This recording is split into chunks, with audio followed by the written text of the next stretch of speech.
everyone. This is so exciting to be at this special program. We have Heather, and I'll introduce her in a minute. But just to let you know, you are at the Owning Your Career Path. This is the session. Okay, good. So I'm Janine Ricketts-Byrne. I'm a Toastmaster member of proud member of Harper College Club and area director for Area 5 in the Division 1. Heather is I'm very excited to present her. Heather Green McLean is the Vice President of Marketing and at a business unit for a Fortune 500 company. She has worked at Emerson for over 12 years and at 3 different locations and several different functions. You can also find her at her blog, Life in the Green Room, where she talks about career development, self-improvement, and being a working mom. How many working moms here? All right. So she's going to have good tips for us. She is a member of the Des Plaines Toastmasters Club.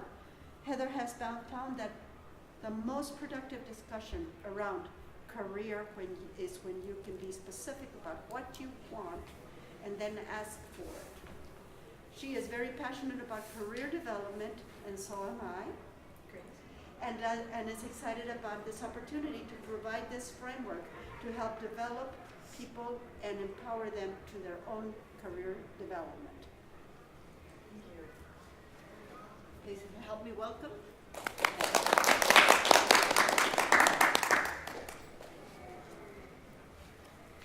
Yogi Berra, the Hall of Fame catcher for the New York Yankees, once said, "If you don't know where you're going, you'll end up someplace else." Feels like it's getting dimmer. If you don't know where you're going, you'll end up someplace else. Now, Yogi Berra was known for saying a lot of things, crazy expressions, and I don't know the context of this particular expression. I feel pretty sure he wasn't talking about career development, but it still feels very fitting for what we're going to talk about today. I've heard lots of people express their frustrations by saying, "I know I can do more at my job, my boss doesn't understand my potential, I'm not being given opportunities," and yet when you dig a little bit deeper into that, those folks actually don't know or have a clear goal of where they're trying to go. They don't know where they're trying to end up. And so today we're going to talk about some specific tactical things that you can do to start taking action on your career and start moving it in the direction that you want to go, something that is customized and personalized for what your interests are. We're going to talk about how do we identify that destination, that end goal you're interested in. How do we draw the map from where I am today to where I'm going? And then how do we start taking the steps and the actions to get there? My goal is for everyone here to leave here with something tangible that they can do and they can start implementing right away to take ownership of their career. As I was introduced, my name is Heather Green McLean. I am the Vice President of Marketing at Emerson. And I've used these tips and tools myself to help I've been promoted twice in the past 4 years. I'm actually actively working on them now as I think about what my next role might be. I've helped my people use them. I've seen my peers use them. They do work. So I want to just kind of set that framework as these are not theoretical. They are tactical things that you can implement. What I'm going to share with you is 3-phase framework. The first phase is make a plan. The second phase is raise your hand. And the third phase is grow your assets. And we're going to dive deep into the specifics of each one of these. I'm going to go through the things that you can work on, and I'm going to tell you why each phase is going to make you successful. So in make a plan, we're going to talk about that destination, where we're trying to go. In raise your hand, we're going to talk about building the map. And in grow your assets, that's where we're going to start moving along our map and navigating to the end direction. With some simple steps, you can take the ownership of your career. So everyone should have 2 handouts, and if you don't, there's some on the chair or we can get you one. And the 2 handouts are, the first one is the slides, and so it's going to have the phases of each specific, or the steps in each specific phase. And the second one is a workbook. And the workbook are actually the exercises that I'm going to go through today. I'm going to refer to the pages in there.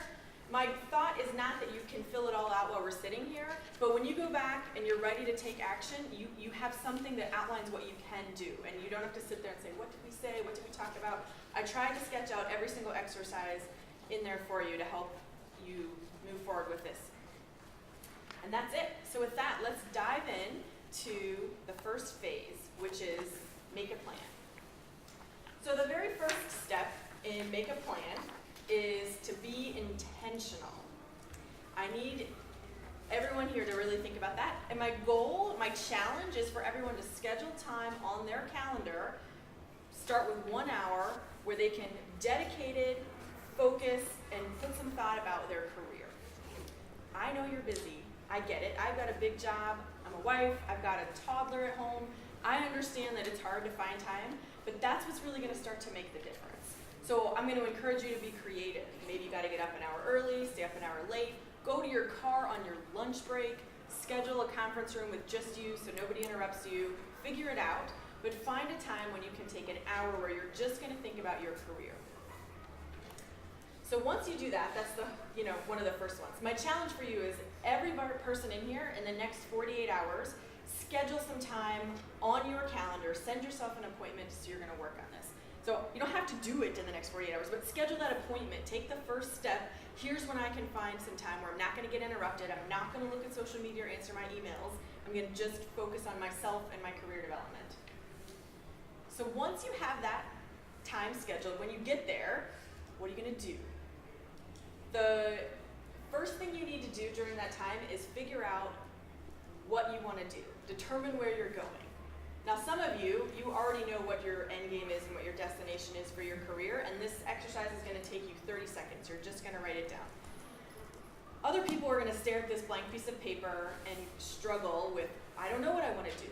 It's not what I'm doing now, but I'm not sure. And my encouragement for you there is to fight through that awkwardness and really think about what you do want. Think and put down some things that you'd like to do in a year, 10 years, 20 years. And be ridiculous and outrageous. Put something out there that you're not quite sure you can get, but it's something you can work towards. So when you're looking at that, think about what you're interested in, what you're good at, think about your family situation, and come up with some ideas of different roles and jobs that you would like to have over the course of your career. Your career is a journey, and so you may take lots of lateral moves and zigzag back and forth, and that's totally fine. The last piece I want you to think about is it's not set in stone. You don't do this exercise once and you're locked in, and for the next 50 years this is exactly what you can do and nothing else. There is a process that you can iterate on it and make some changes and updates, and we'll talk about that. So just don't get stuck and not start because you don't have perfectly identified what you want to do. So that's the first thing you want to do whenever you sit down for make a plan. The next thing you want to do is figure out which skills are needed and experiences are needed to do those different roles and jobs you identified. The first way I would encourage you to do that is write down what you know about that job and what you think is important. So write down in your mind someone who's killing it at that job. What do they do day in and day out? Then I would encourage you to go to Indeed and LinkedIn and look at people who have those job titles today and see what they're doing. What do they have on their profiles? Then, same places, but look at actual job postings and descriptions and see what they have as requirements versus nice to haves.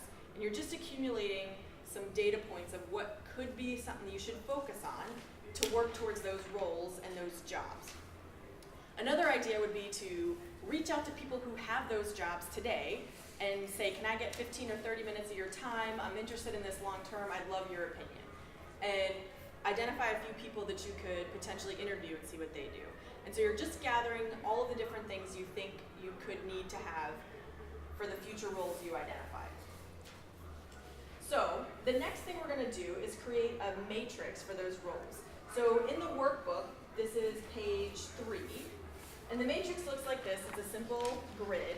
And across the top, you have roles, and down the side, you have different skills and experiences. So these are what you've just collected in the past exercise. But I do want you to put some logic behind the roles.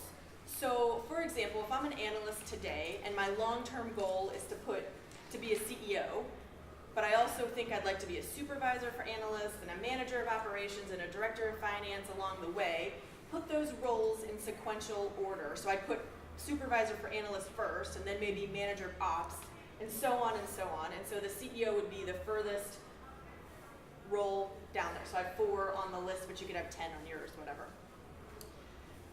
On the vertical, you're going to put down the skills and experiences needed for those roles. So we just collected that data.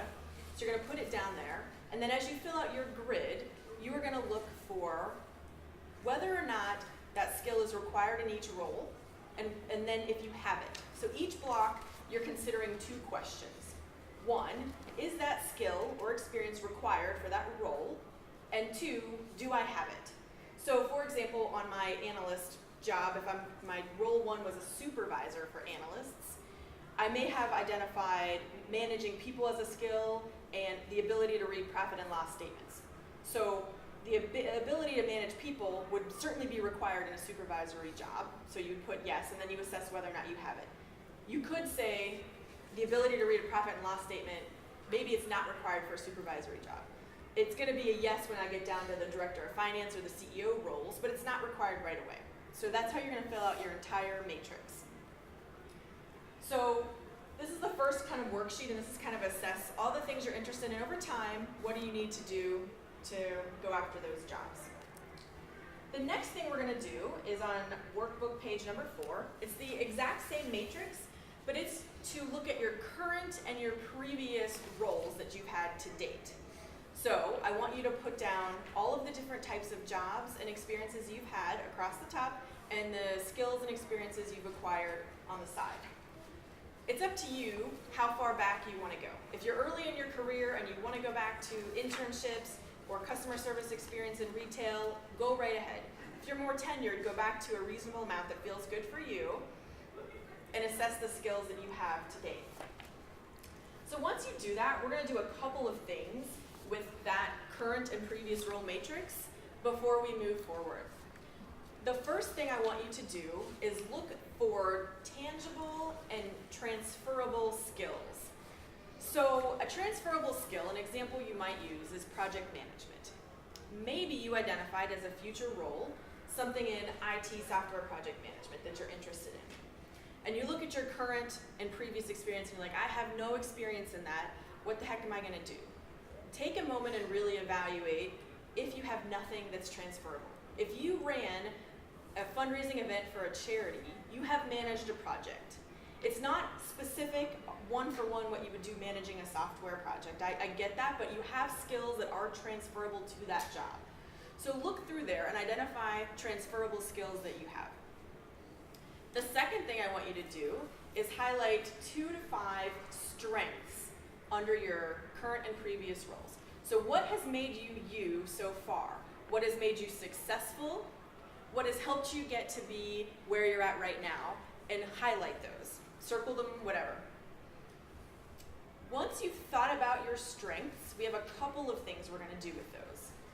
The first thing I want you to do is you've identified a few of your strengths. I want you to go back to your previous workbook and look at your future roles and jobs. And identify, do your strengths show up in those jobs? Do the things that are inherent to you and what's made you successful today show up? If they do, great. You've chosen some things in your future roadmap that seem like they're a good fit.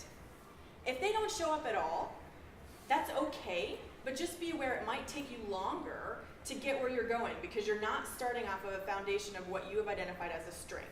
So it's just something to note that if everything you put down there doesn't align with the strengths you have right now, then you might have to work harder or longer to move to that future roadmap. The second thing I want you to do with the strengths that you identified from that sheet is to answer very honestly, can I make an advocating statement about that strength?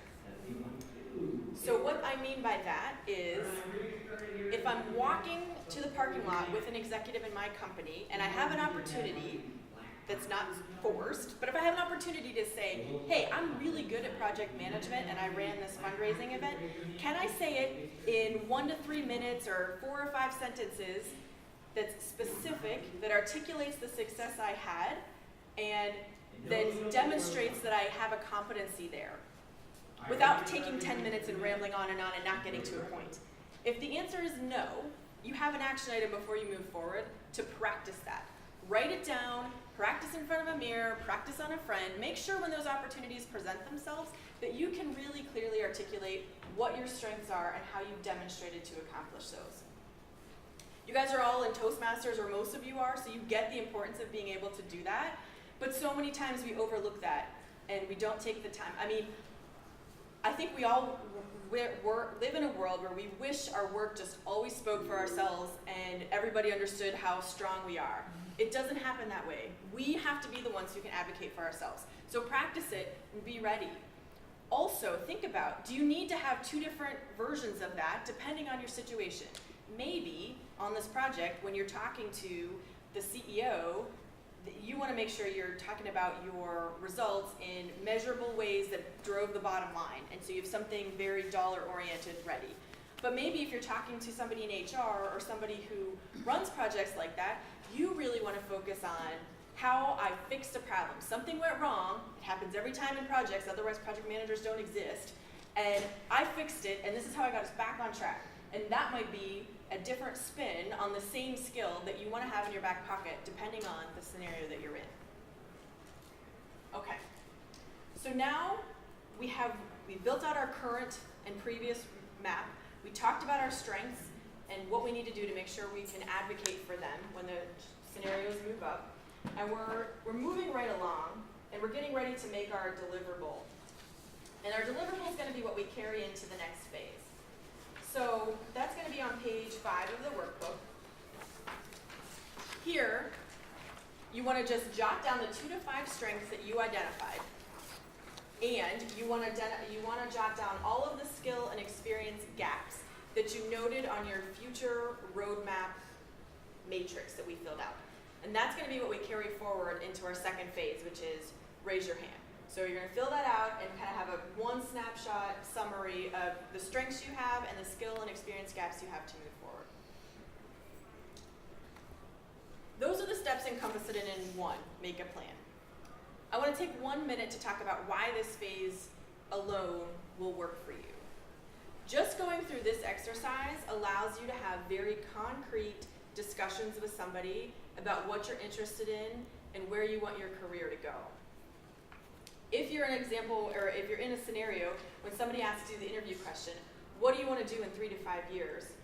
You don't even have to bat an eye. You've actually thought about it and you can answer it succinctly in something that makes sense for you versus a lot of the rambling answers I've gotten over time where people haven't even given that a thought. So that's going to make you successful. It also allows you to have really clear conversations about what you're interested in. And again, people who have felt like they've been floundering in their career, they haven't been able to a lot of times articulate what they are interested in and the strengths that they want to work on. So that's why just working on this phase alone is going to help you start to navigate your path to owning your career. So we're ready to move into phase 2, which is raise your hand.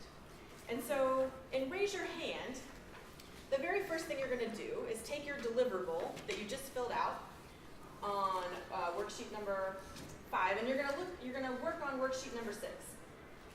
And you are going to prioritize the strengths that you identified and the skill and experience gaps that you noted.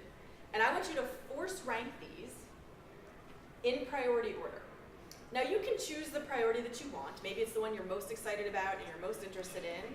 That's fine. Or you can prioritize them, say, if I go back to my example that I'm an analyst and I'm looking at a supervisor job, what are the skill and experience gaps I have that are showing up in the next role that I have my eye on, and put those at a higher priority. But take a couple different things and force rank, prioritize the strengths and the skill and experience gaps. Now that you've done that, I want you to choose only 1 to 3 of them that you're going to work on. This one always is hard, right? I know there's a bunch of overachievers and you identified 20 things and you want to work on all of them. I really encourage you to only choose 1 to 3 of those things that you're going to work on in any given time. There's a few reasons behind that. The first reason is, in my opinion, one of the best things that you can do to help yourself get promoted and move forward is to do a kick-butt job in the job that you have now. And if you are working on 20 different skills that you're trying to enhance, it's going to be very difficult for you to do a really good job in the job you have or the responsibilities you have today. So that's my first rationale behind only choosing 1 to 3 things. The second thing is, as we go through the rest of the exercises, my goal is to go deep on this for you guys. It's not just to learn more about it, it's to actually implement and get your hands dirty and have experience in these things. In order to do that, it's going to take some commitment from you. So you want to be able to take them on in a structured way, on top of all you're doing for your job or your extracurricular activities or your family or whatever. The third reason is, I heard this analogy recently and it stuck with me so strongly, so I wanted to share that with all of you. I heard this analogy that said, imagine that you have 6 kicks on a soccer ball in a week or a month or whatever. And you can spend those 6 kicks any way that you want. So one choice would be to take your kicks and kick 6 different soccer balls each once. But another choice could be to take all 6 kicks and put it on one soccer ball. And then you compare, you had 6 kicks, but you took your one ball and you advanced it way, way down the field, or you took 6 and you moved them a little bit. You still made progress, but it's not as easy to measure and demonstrate what you did when you took 6 one kicks versus the whole thing on one ball. So that analogy really helped me get clear on saying, okay, that's another reason why you should really just focus on 1 to 3 different items in this type of exercise. The last thing I would share with you when you're figuring out your priorities is to not overlook your strengths.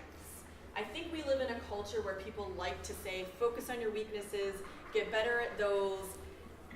And I think that's great advice. I work on those too. But I think there's so much to identifying what you are good at and what your strength is, and really just making that like a rock star competency that you have.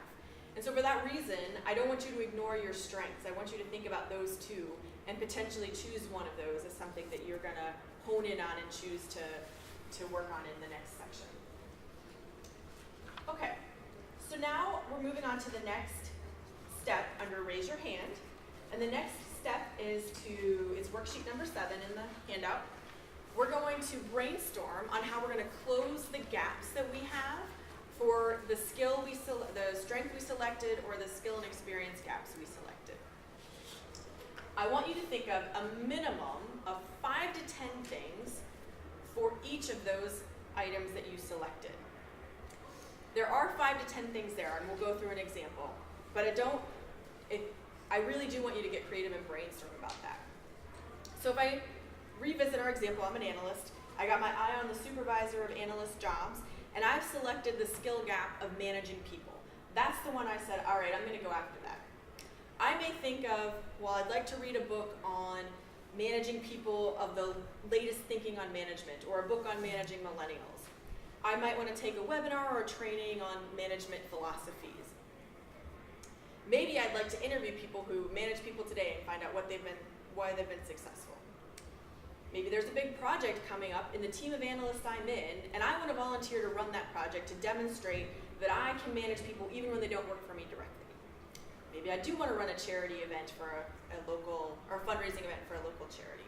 Maybe I'd like to organize a block party for my neighborhood and get something, manage all of the neighbors. Maybe there's a cross-functional job in my company that it's a big initiative, and I want to manage people who are different functions and try to get something done for the company. You can follow and iterate on this process and quickly come up with a bunch of things that you can do to really work on that one specific skill you identified. I really want you to have a mix of learning and a mix of doing. So the learning is the book or the webinar or the interviews, and the doing is getting my hands dirty, taking on a project, managing other people who maybe don't work for me directly, to get some experience that I can say, I've done something measurable and specific in this area. When you're thinking about your ideas, I want you to be creative in the types of things that you think you can do. So reach out to ask other people for help if you kind of get stuck on this space, but I promise there's at least 5 to 10 things for every strength or skill that you can think of here. So you're going to do that 3 times if you picked 3, or once if you picked 1.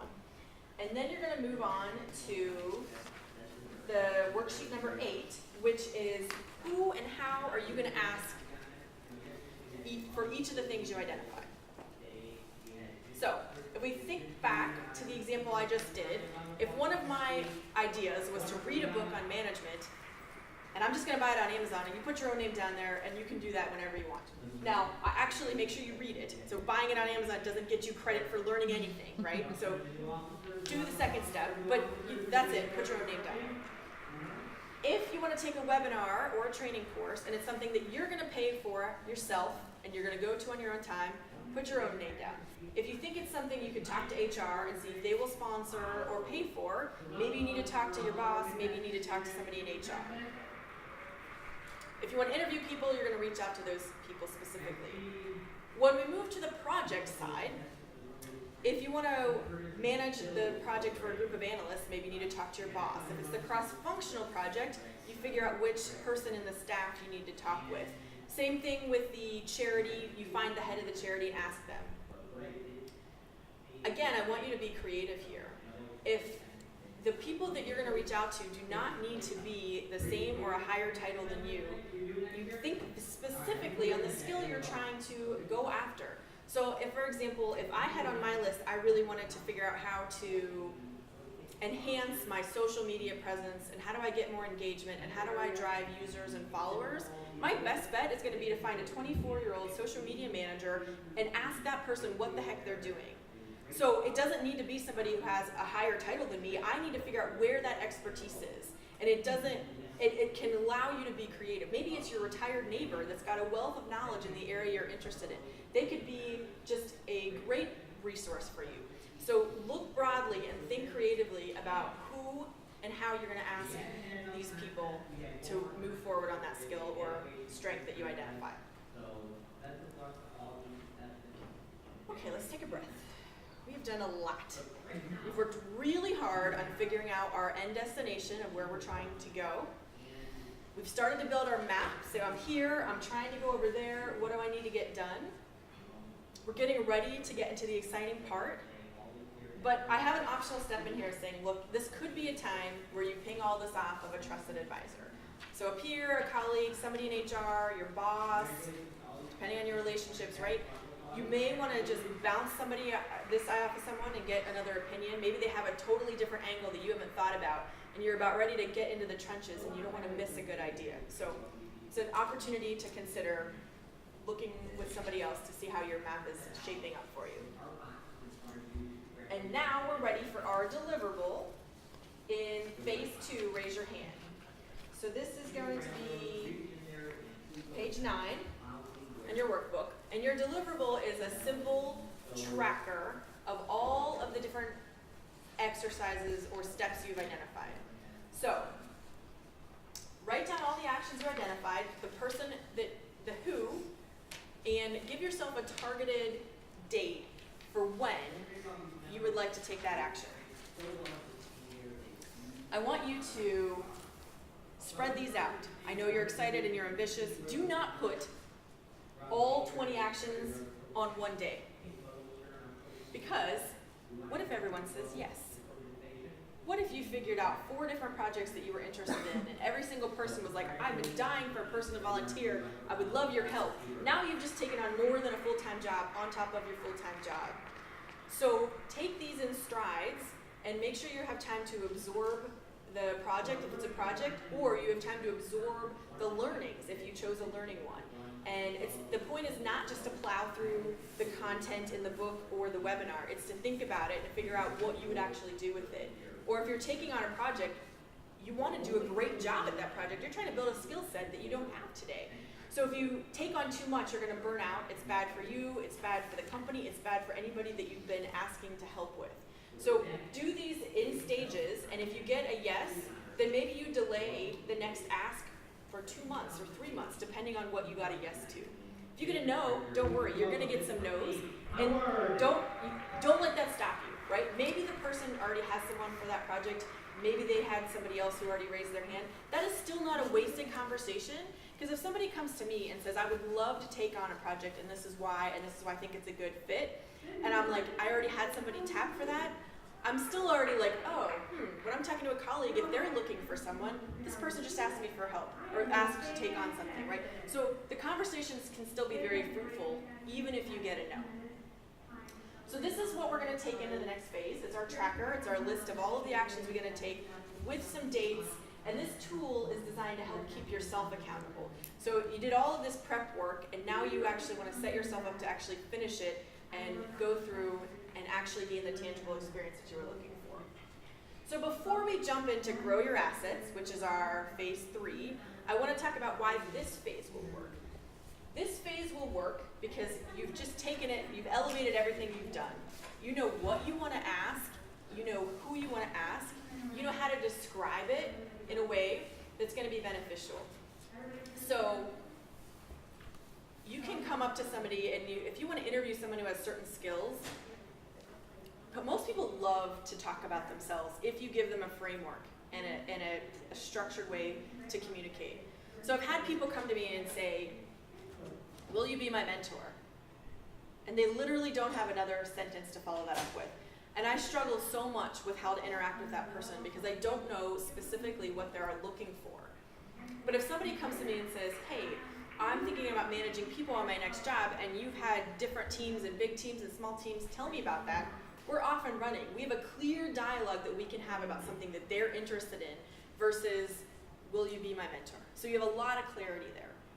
The other ideas, if you're saying, I'd love to help out on organizing the block party for my neighborhood, the what's in it for them is right there. They're like, I'm willing, I'm trying to expand, I'm ready to dive in.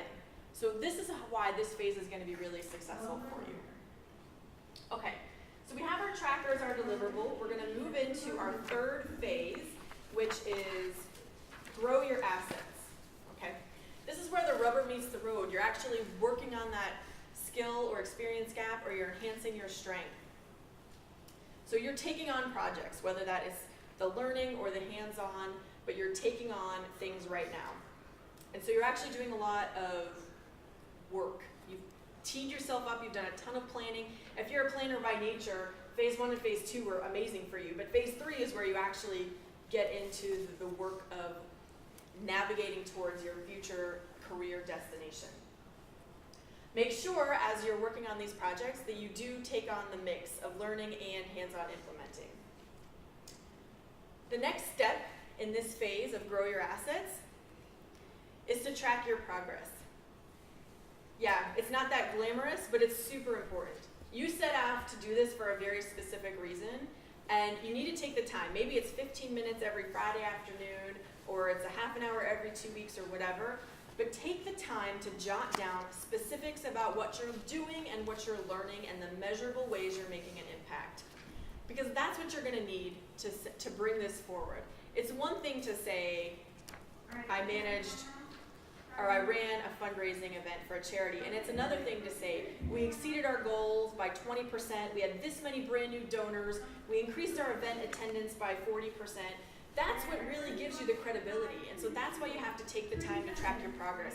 Doing it while in flight is so much easier, especially when you get into the habit. If you think about it a year later, like, oh man, what did we do?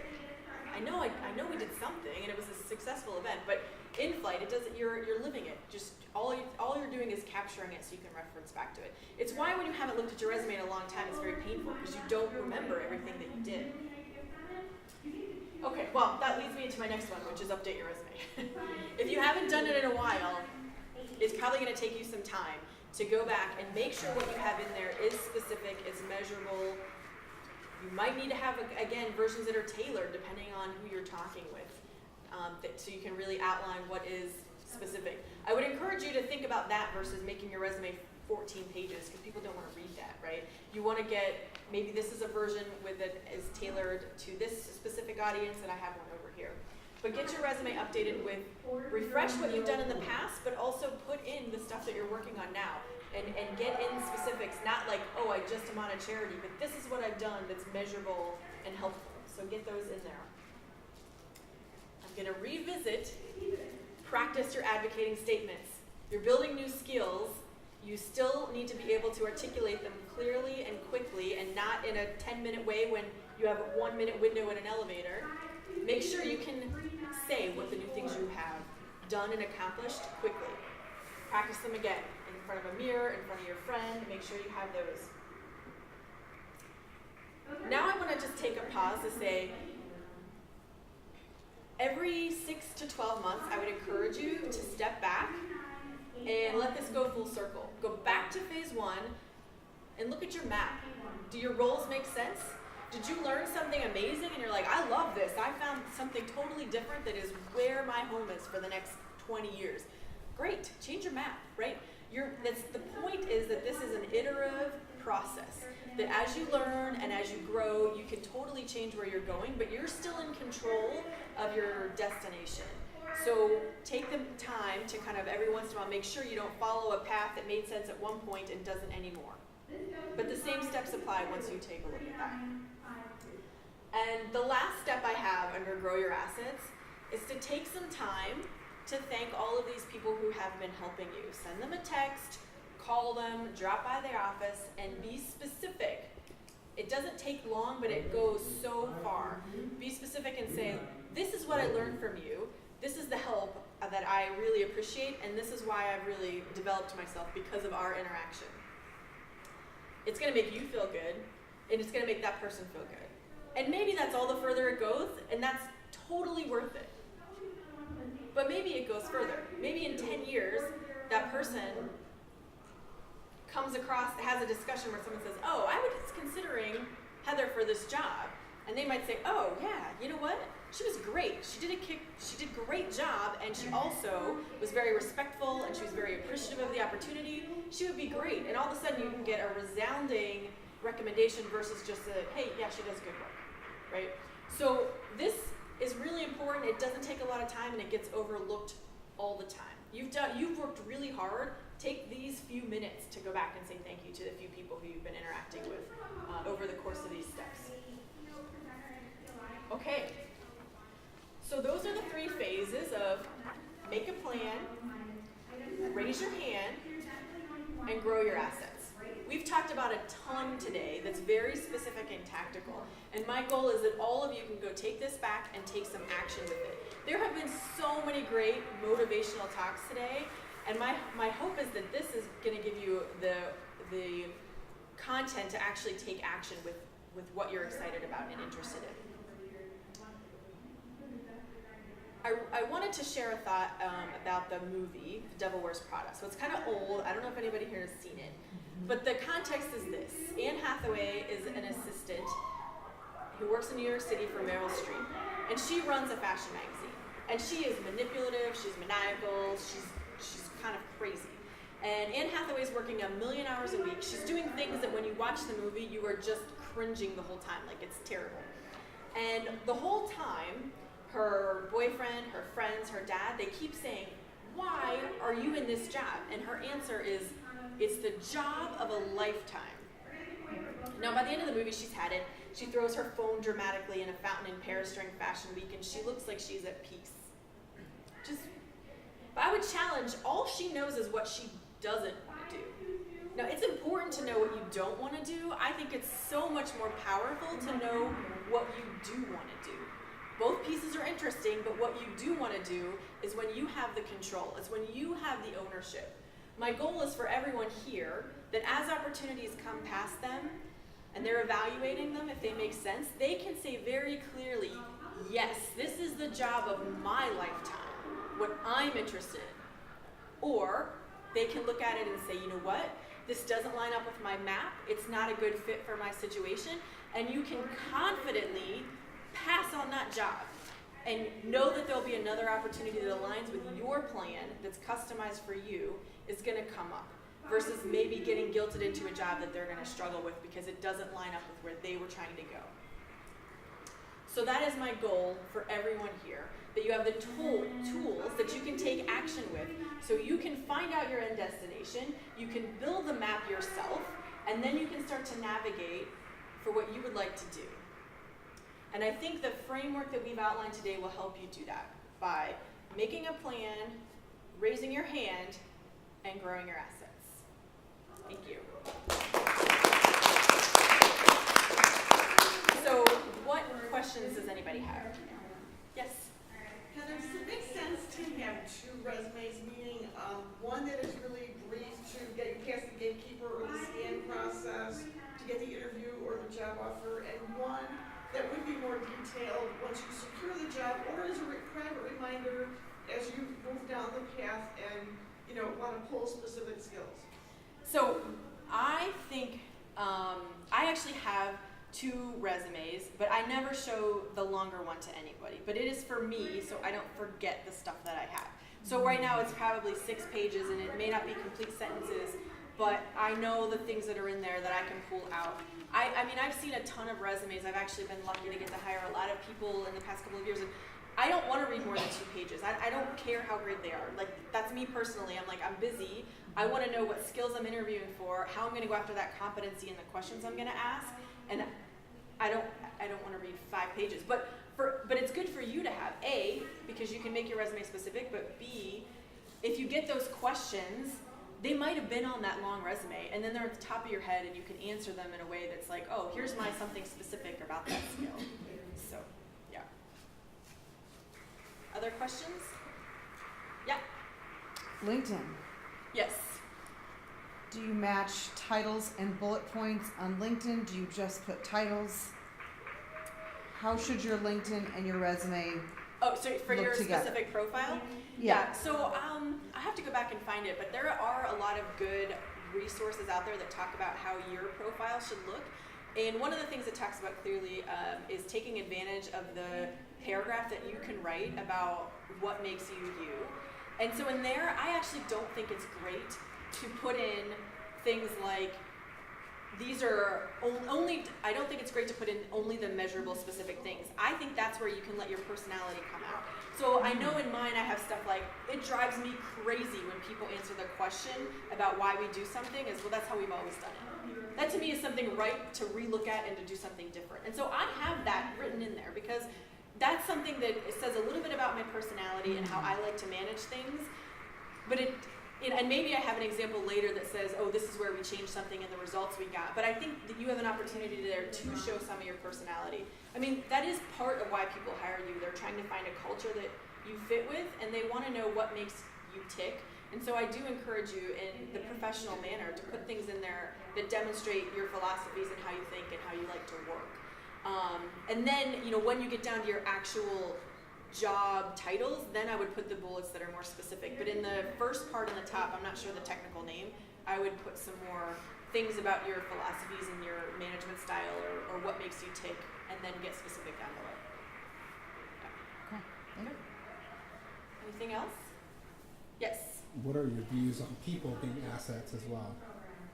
I think people are assets, right? There's lots of sayings out there or books on management that says the value in the company is the people, and I totally agree with that. I think that if that weren't true, you could plug in anybody to do anybody's job, and I don't believe that's true. I don't think a body is what you need. I think you need the right person in the job who can think about it constructively, can challenge it and look at it differently, and take it to the next level. Again, for me, it drives me crazy when somebody says something like, well, I followed the checklist that was given. I hired you to use your brain. I want to know what you're doing differently. Like, I thought about this checklist, and I think you're missing a whole category, or I didn't like number 5, so I want to do this instead. That's, to me, where what they're bringing to the table is their thoughts, not just their ability to go down a checklist. So I completely think that the assets are always in the people. Yep. As Postmasters, how would you recommend that we optimize our skills that we've learned in Postmasters to integrate it into Yes, the framework, yeah. So it's a great question, and I think it's going to depend on where you're coming from. So for me, Toastmasters helped me when I get questions on the fly. Like, I generally have felt like I was a decent presenter, but where I felt like every time I was slobbering all over myself was in a hallway conversation. I ran into somebody and they're like, hey, what's going on with this project? And I would meander all over and never actually answer the question, or maybe I did, and if they had the decoder ring, they could figure it out, right? And so for me, that's how it really helps me. Now, if you are somebody who's in a really technical field, a skill that I value so much that certain people on my product management team have, and they can take something extremely technical and they can explain it to me. I'm not an engineer, and I've got a ton of engineers who work for me, and the people who I go to the most are the ones who can say, okay, this is what happened, but this is what it means in layman's term, and that's a super valuable skill to have. So depending on where you work or what your background is, I think there's a bunch of different ways that you can take what you're learning at Toastmasters and apply it at work all day. Yeah. Yeah, great. I mean, we're not quite as rowdy as that room. Yes? Could you advise how to assess my strengths versus weaknesses objectively? Yeah. Yep. So there's a lot of ways you can tackle it. There's a bunch of like different types of quizzes that you can take that assess both quantitative and qualitative skills. So that's one route you can go. Another route that's very helpful is to find your best colleagues and your best friends and ask them what you're good at.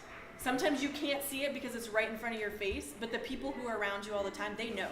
And so if you ask them those questions and say, look, you can even say, look, you can blind carbon copy me or do an anonymous survey monkey, but tell them you're really going to take it to heart if you think they're going to tell you something that's tough to hear. But those are two ways that you can tackle it. You can also work with people one-on-one to kind of iterate on it. Sometimes you come up with something and then you have to iterate a few times to get there. But those are a couple of recommendations I would look at. Yeah. Good. Okay, so the one thing I wanted to mention in the presentation is that I really love this stuff and I get very excited about it. If you put your name on the email that I passed around, I will follow up with you in 1 to 2 weeks and ask anonymously if you did any of the stuff we talked about. Do you have any questions? Are you having any challenges? Because I want to be able to help you, and I will follow up and be your accountability partner on that. In the interim, my email is on those handouts. You can always send me questions you have, issues you have, something didn't work about this phase. I'm glad to kind of tackle those questions and work with you on that. Okay. That's it. Thanks, guys. Thank you.